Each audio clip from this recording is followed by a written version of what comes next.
مہینہ ہے، یہ ہمیں ہمدردی کا درس دیتا ہے۔ ایک تو اس کا مطلب یہ ہے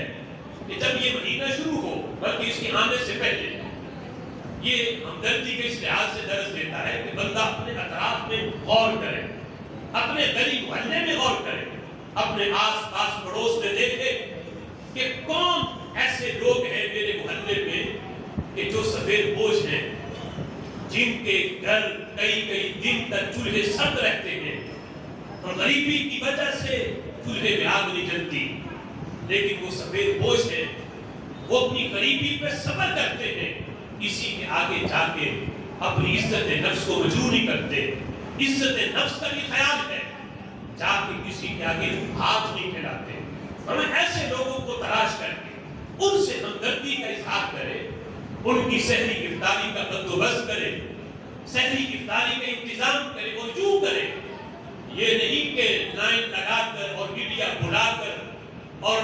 ان غرباء کی عزت نفس کو مجروح کر کے ان کی غریبی کا جنازہ نکال کے ایک آٹے کا تھیلا دینے کے لیے 20 تصویریں بنا کے میڈیا پہ ڈال، اس انداز میں نہیں،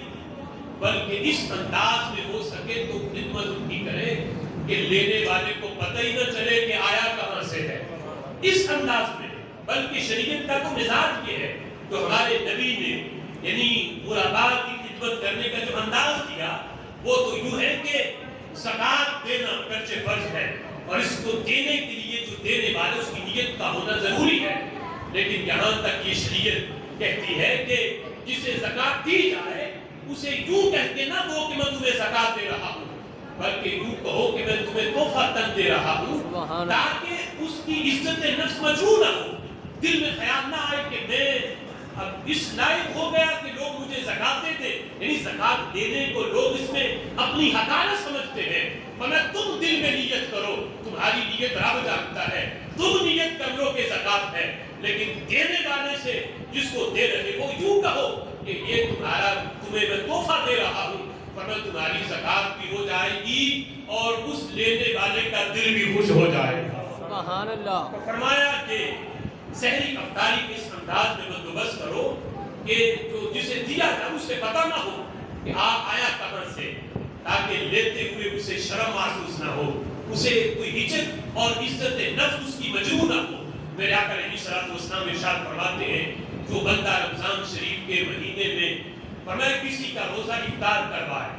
اور اس میں افطار کا پھر آگے قید ہے اخلاص کے ساتھ حصول ثواب کی نیت سے،